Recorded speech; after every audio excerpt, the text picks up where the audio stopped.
Buenos dias guys, Payne here once again and welcome back to my Valencia career on FIFA 14 Next Gen on the PS4.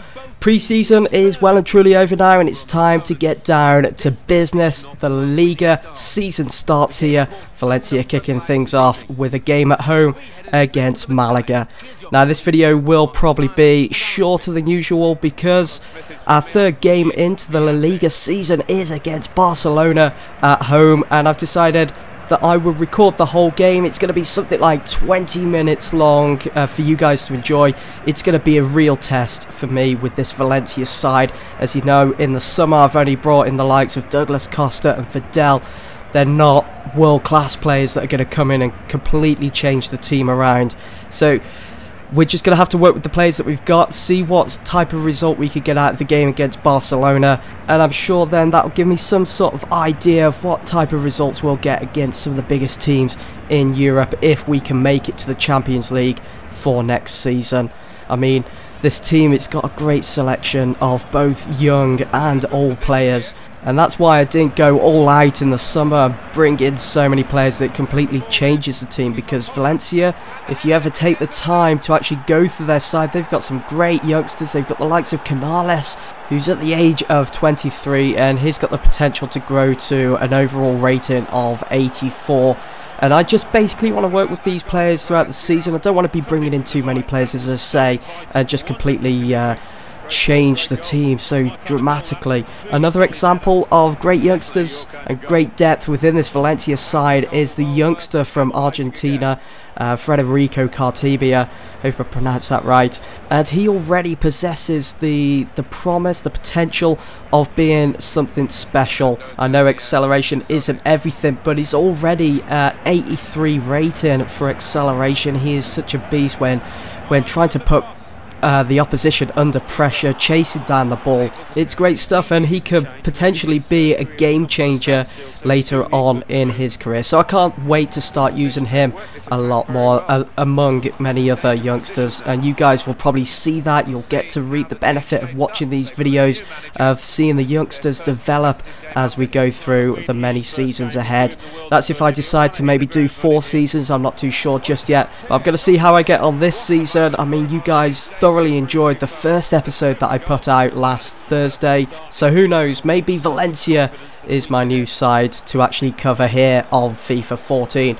But anyway, let's talk about this game. As you saw, we got off to a flying start against Malaga. Jones made that wonderful delivery count, made it 1-0 to Valencia within 3 minutes gone of the game after kicking off. Malaga, as you can see here, did draw level later on in the first half, but I had to try and do everything. I had to dig deep within this Valencia side because I didn't want to lose my first set of 3 points with my career with Valencia, and also my first season with Valencia. Portillo for Malaga, great chance.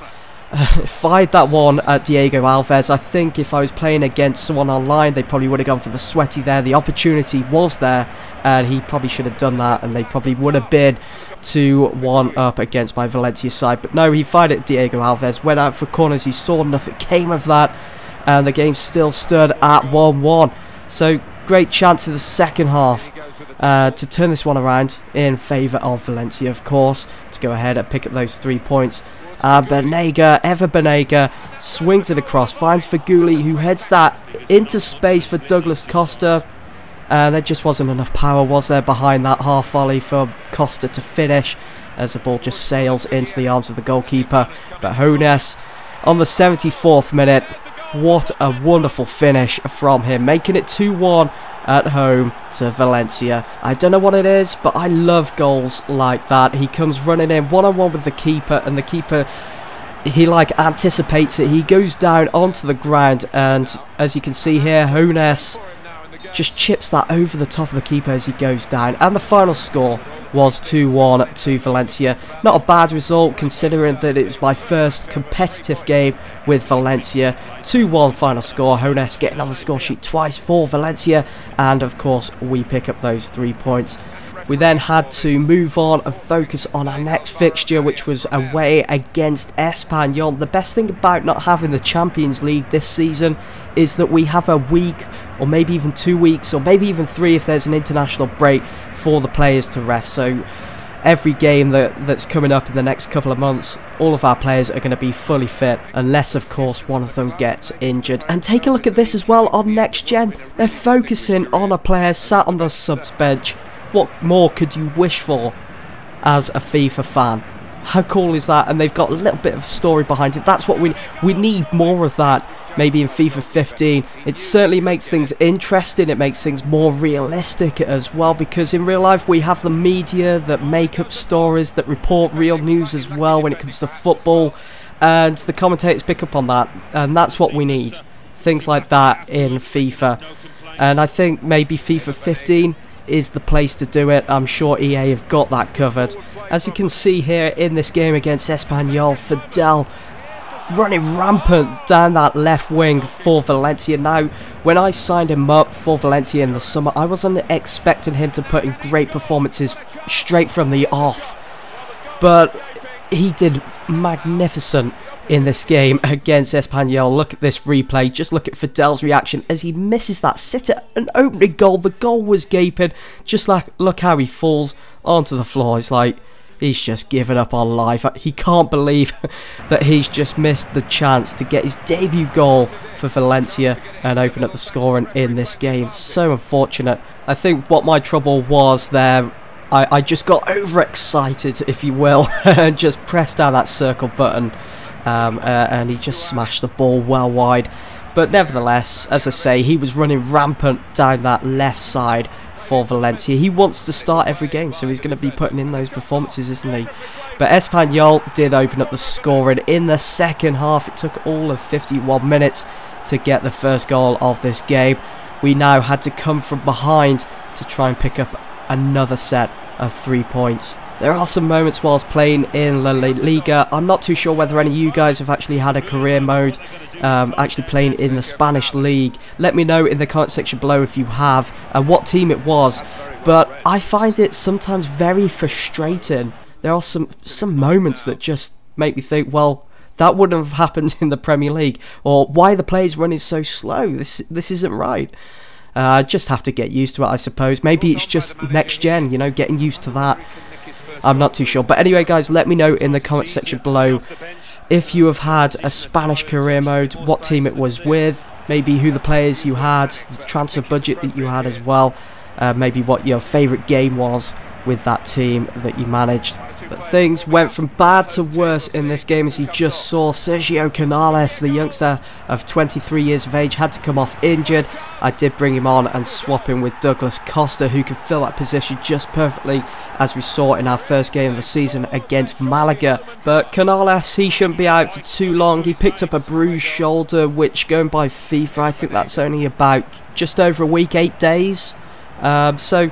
So we should be seeing him back to full fitness for maybe the next game or the game after that. Plus, we've always got Douglas Costa for the time being, haven't we, that could come in and fill that, even though he is new at Valencia. But we had such an uphill struggle to go up against Espanyol. We was falling behind 2-0 and looking likely to lose all 3 points in this game. And just take a look at this as well. Jonas, my top goal scorer, made it 2-1. I'm not joking, guys. That was a pass. I didn't even press circle. It was X that I pressed, tried to find Fidel there. But wow, poor goalkeeping on Espanyol's side. Really, that, I'm not joking, that was a pass. Look at it roll across the floor.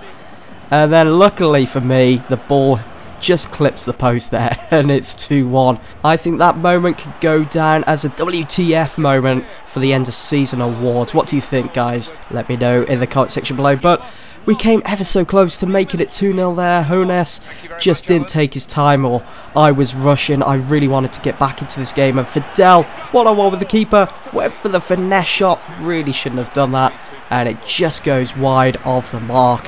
Final score, 2-1. to Espanyol. We lose all 3 points, but it's only our second game into the season, so we just have to focus now on our next game, which of course is against Barcelona, guys, and you will all be able to see that as a full game with my live commentary over the top. Just before we end the video there, take a look at some of the headlines. PAYTON warns players to use their heads. We're going to be needing to use our heads when we play against FC Barcelona. Soldado shines at Spurs. It's kind of a kick in the teeth for Valencia fans. Canales, as we know, picked up an injury, bruised shoulder. He should only be out for about 8 days or so. 9 days, there you go. And the new manager tastes defeat at Valencia. Anyway, guys, I do hope that you've enjoyed, and I'll see you all soon.